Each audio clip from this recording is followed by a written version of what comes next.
Stop everything you're doing right now and tell your kids and grandkids and nieces and nephews to do this immediately. Go out and get some term life insurance for the love of the good Lord, man. Just working with a client today. Has someone in their family, not kid, not sons, but someone, young 29-year-old guy with 3 kids, got killed in a car crash coming home from work. We don't know if he had life insurance or not, but 3 little kids, young, wife, what the hell is she gonna do? They didn't have enough, literally. I guarantee they got a mortgage. I guarantee they don't have a whole lot of portfolio assets. I'm just sitting there thinking, what the hell is she going to do? Now, she's going to rely on her family, thank goodness, because they got a good family structure because they live in the South. And in the South, we take care of each other. And the North does too, but not in places like Boston and New York City or whatnot, because there are childless cat ladies up there. But here in the South, and, places like in Maine, Bangor, Maine and stuff, they take care of each other. But in college towns, no way, you're on your own, mom. You're on your own, son. Don't give me anything. As they inherit $5,000 billion. But it's like a term life insurance policy. I had a $1.5 million term life policy. I took out when I was 47, so it's 8 years ago. And initially, because I was a heavy weightlifter, and I still go to the gym 3 times a week, and I walk every day, but I was a heavy weightlifter, so I was about 205. Heavy, but strong. And so I first went to apply at USA, and they basically said, hell no, we won't go. You're too fat. I'm like, well, I'm not fat, I'm just strong. And so I went to this place, I can't remember what it's called, where I got my life insurance from, where they do life insurance, for weightlifters and certain other kinds of active people. And I got $1.5 million, 10-year, 20-year term, 15-year term is what, 15-year term for like $1,000 to $1,200 a year, $100 a month. That's as a 47-year-old guy with a high BMI. All right. So now I'm like 182. I'm sure my BMI is way low compared to what it was. I'm 55, so I'm closer to death. But I guarantee I can still qualify for a decent premium. But I'm 55, all right? So I don't need more life insurance. I'm happy with what I got. Whew. By the time I'm 62, kids will be out of the house, mortgage is paid off.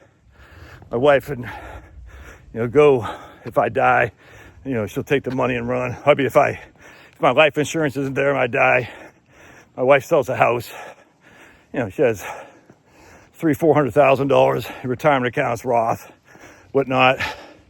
She's gonna be okay. No debts, no kids, you know what I'm saying? No husband, just her. So I don't need life insurance at that point. But if I die now, she does. Still got 1 kid and a house, 2 kids in college, you know what I'm saying? Still got a mortgage.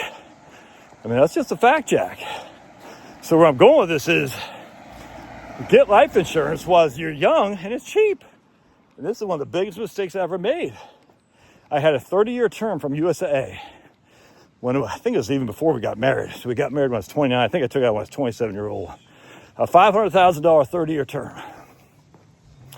And it's very, very cheap. And that was back in the 90s when life insurance was more expensive than it is today. And I canceled that sucker. Should never have done that because it's cheap. Again, insurance is always cheaper when you least need it. All right, so long-term care, get it while you're young and healthy. Life insurance, get it while you're young and healthy. Annuities, get it when I say annuities, I'm talking income annuities. Get it while you're older and sick. All right, because annuities pay you based on your life expectancy. The shorter your life expectancy is, the more you're going to get. You don't even have to get it while you're older and sick, but just get it when you're older. Don't get I had a guy email me, I think he was like 56. I said, he should get an income annuity. I said, no, too young for that, dude, because the payout ratio won't be much. And because there's no COLA on there, that would eat away his payment each and every year. And I don't recommend you don't want to get some kind of COLA adjustment on annuity. I don't even think they offer them. They could offer like a 2%, a simple increase each and every year. You don't want any of that. It's just too expensive. But you don't get an income annuity until probably your mid 60s or something like that for sure. You certainly don't get a COLA on that.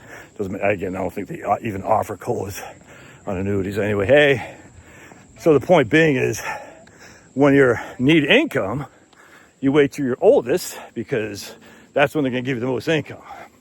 Yeah, scratch when I said oldest and sick. That's not right. It's oldest. Being sick is one thing, but oldest in particular. When you need protection for life, you get it when you're young and not likely to die. When you need protection for long-term care, you get it when you're young and not likely to go into a long-term care facility. So, if you know a nephew, a son, a daughter, what's a niece, little neighborhood paper boy. Isn't that crazy? They don't have paper boys anymore. Our society is just so much different from what it used to be. Some good, some bad, but man, paper route was such a great way to expose people to hard work, how to get money for your labor.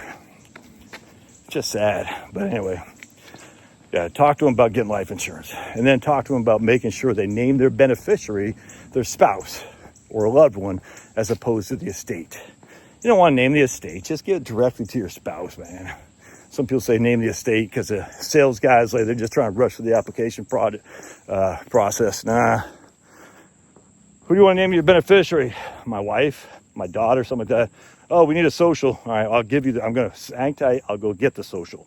Do not name the estate your beneficiary by default and say, I'm going to come back to it later, because you just won't.